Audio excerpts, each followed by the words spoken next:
Hello, it's Dee Dee, and I thought it was about time to do another narcissism video. I haven't done them in a while, so it's time to get back to it.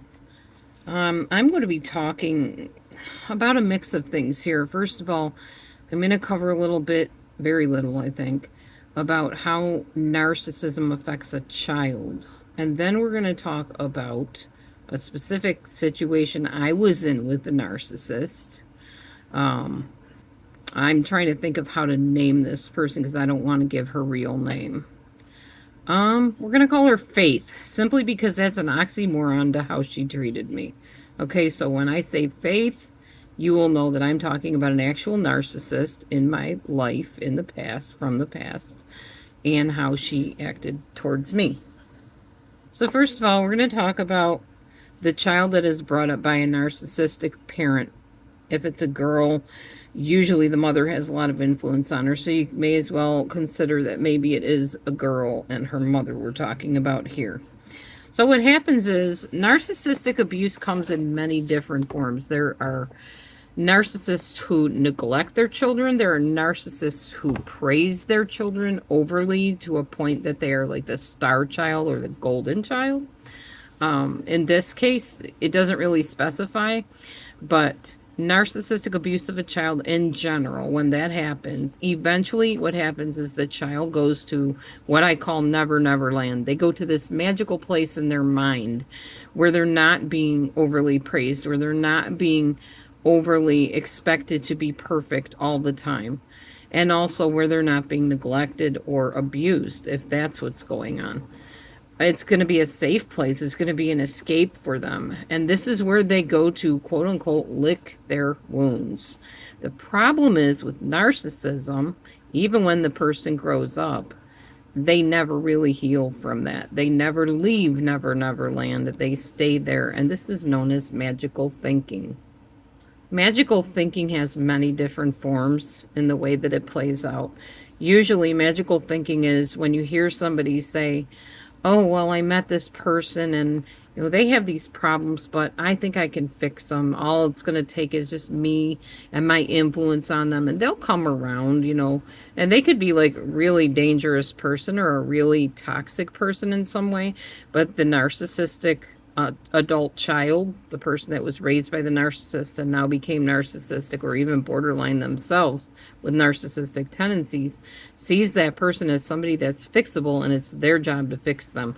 Their magical thinking is that no matter how badly that person is behaving, no matter how dangerous that individual is, the narcissistic adult child believes, oh, I can fix them. I can make them better. I can make them change. I can turn them into everything I need and everything I want.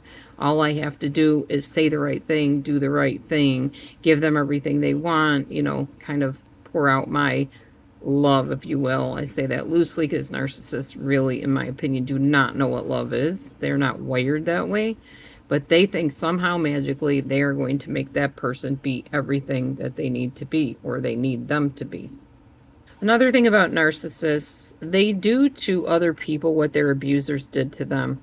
In the case of Faith, this person actually kind of treated me like I was a smaller version of herself. This was a grown woman. This was not a child.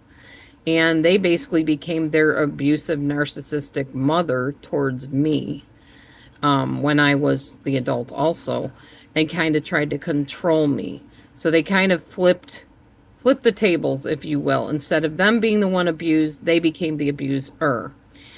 They have to keep their false image intact to the point where their true image of who they truly are or were, if you will, becomes ugly to them. They don't allow it to surface. That's why they say if you get close enough to a narcissist to see who they really are, A, they're going to get very uneasy about that. B, they're probably going to punish you for it.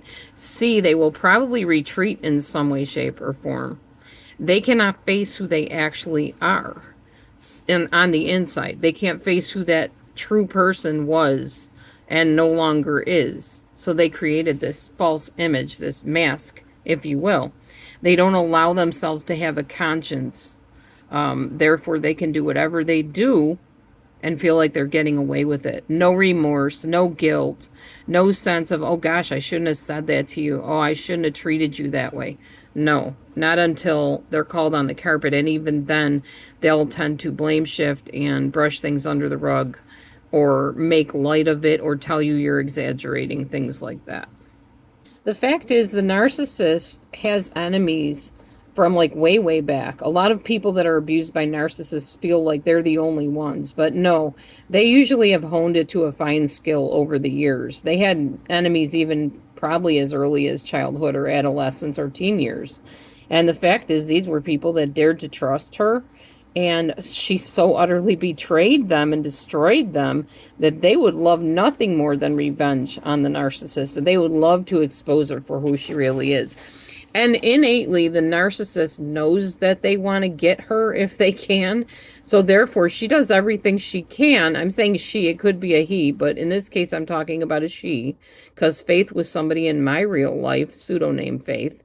And she knew that if these other people she had hurt ever got with me and we talked, that obviously they would be telling me, yeah, she did that to me too.